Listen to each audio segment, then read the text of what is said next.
Rishi. Welcome to Super Talk Show. It's so nice to have you with us. Thanks for having me. This is awesome. Yeah, thank you for joining. So to get started, I wanted to ask you a question. Can you give an introduction about yourself and your experience, with the Rise, and especially how you became like Rice Global winner? Yeah, of course. So I'm Rishi. I'm a high school junior, and I'm very interested in neurotechnology. And so for Rise, which is basically for people who don't know, it's a program where teens can basically submit projects and get funding and scholarships for a lifetime. And so my project was a neurotechnology device to help people who cannot communicate after a stroke through the translation of their brainwaves. So basically, there's a disorder called aphasia, where after a stroke, it's difficult for someone to speak. And so what my device did is it uses an EEG, which is like a brainwave recording device, and a machine learning model to translate. Right now, it can only do 4 words, but it helps translate these words um, into speech so that they can communicate better. Wow, that sounds incredible. Thank Um, you. so I guess the first question that came on the top of my mind is, like, did you do this all at home or did you go to like a lab where you had resources to sort of, because I heard it's like very STEM based, right? Like, how did you get started with the creation process of this neural technology? Yeah, so the thing is I did it at home because I didn't really have any labs or anything around where I live. So I had to do it at home, but I did notice that if I reached out to, experts and professors around me through email, they would usually respond. And so that actually helped me a lot where I could get the knowledge straight from, the professionals. And so while I did build it at home, I did have a lot of help as well. Hmm. I see. So I guess, one of the most pivotal moment of the Rice like whole process is what I saw on Instagram, when you guys got to New York and sort of found out on Good Morning America, like, whoa, you're a Rice winner.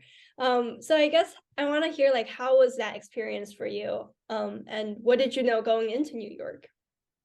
Yeah, it was a fantastic experience.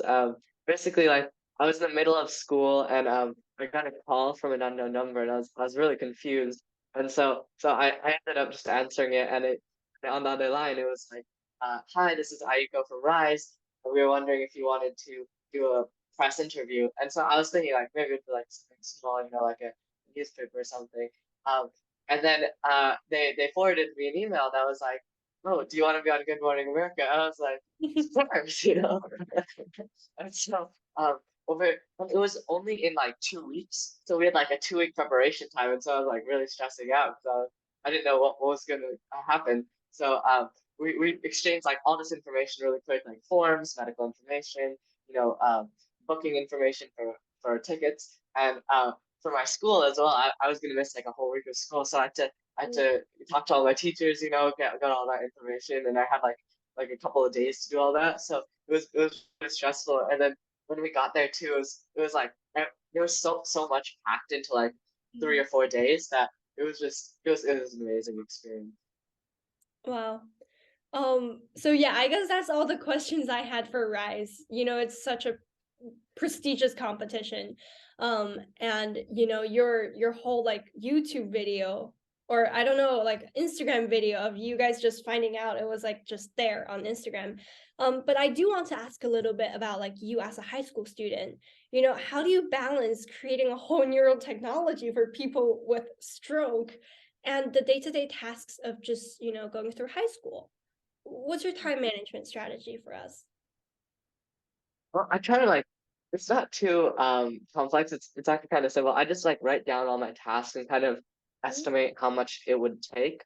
So like for example, if I have homework from like a couple different classes, I just write down, oh, maybe an hour here, an hour there, an hour here, and then um if I have any time left over, I try to work on like personal projects. So just that little bit every day kind of adds up. And on the weekends also, I try to minimize how much work I have to do. And Saturdays I leave completely open for like personal projects. Sundays I usually have like homework, and I just do all my homework on Sundays.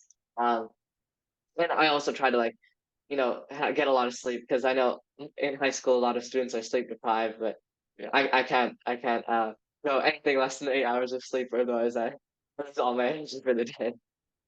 Wow. Wait, so follow up to that, how many hours do you sleep? 8 hours minimum. I usually try. Minimum? Yeah. Whoa. Okay, that's a time management expert right there. Wow, that's actually very impressive for a high school student. So I guess I want to also ask, like, since you're based in the US, are you? Yeah, you are. What sort of like competitions do you do, like outside of school as well, for or extracurriculars?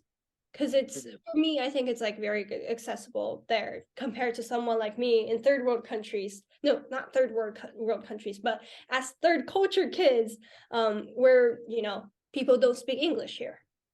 Mhm.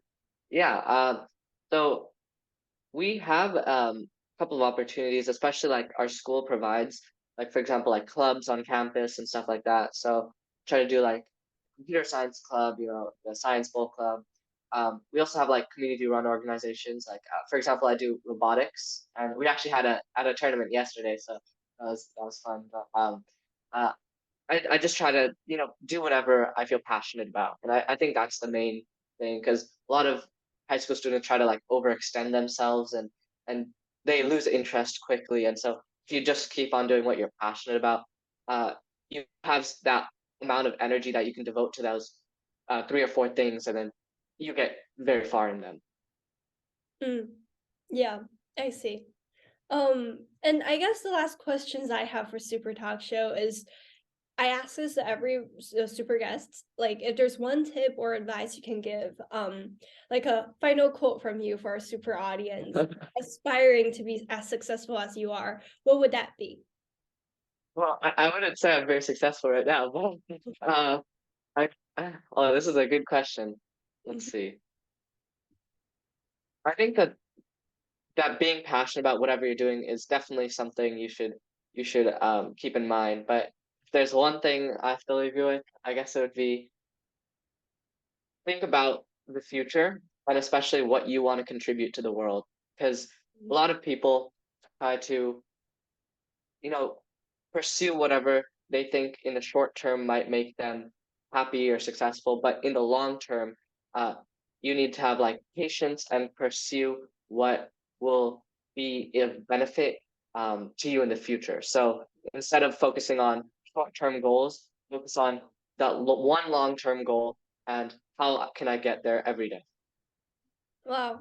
All right. Thank you so much, Rishi, for giving us all these advice and your time management strategy. I'm super impressed by like all that you're doing. So thank you so much. Thank you. This was really fun. Yeah. Bye. Bye.